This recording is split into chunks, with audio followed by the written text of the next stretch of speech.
For the longest time, players knew what to expect from an RPG, but then there came a title that would revolutionize the genre completely.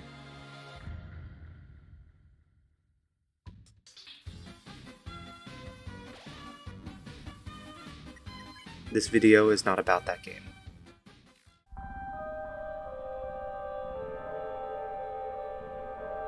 Everhood is an action-adventure RPG published by indie developer 4 Nettles. It follows the story of a little red puppet who is on a quest to get their arm back. On the surface, Everhood shares many similarities to its spiritual predecessor: the pixel art graphics, the obtuse battle mechanics, and bumping synth music. All these details can trace their lineage back to Undertale.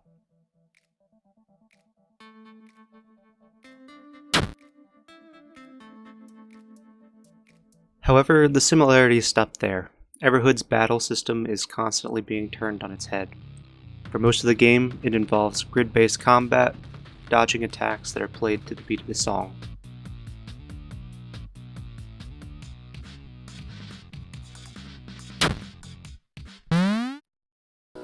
Other times, you are controlling a go-kart on a racetrack,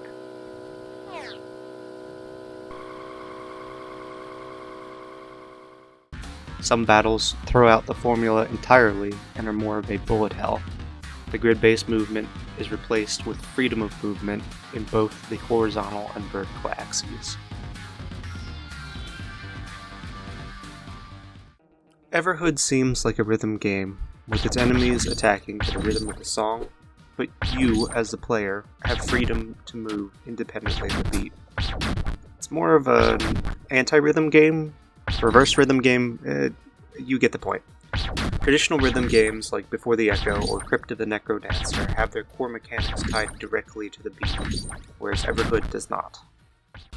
In Before the Echo, blocking incoming attacks, casting attack spells, and regenerating mana for those spells are all done by pressing the correct directional key in time with the beat. Similarly, in Crypt of the Necrodancer, movement and attacks are all timed to the beat of the song playing for that individual level. Now that we have a basic understanding of what the game is, let's dive into the nitty-gritty parts. I found this game to be overall enjoyable. The pixel art graphics lent a nice aesthetic to the game. Its soundtrack is full of fire tracks that make you want to tap your foot to the beat. The way the battle mechanics change throughout the game kept me on my toes and made sure battles never felt tedious.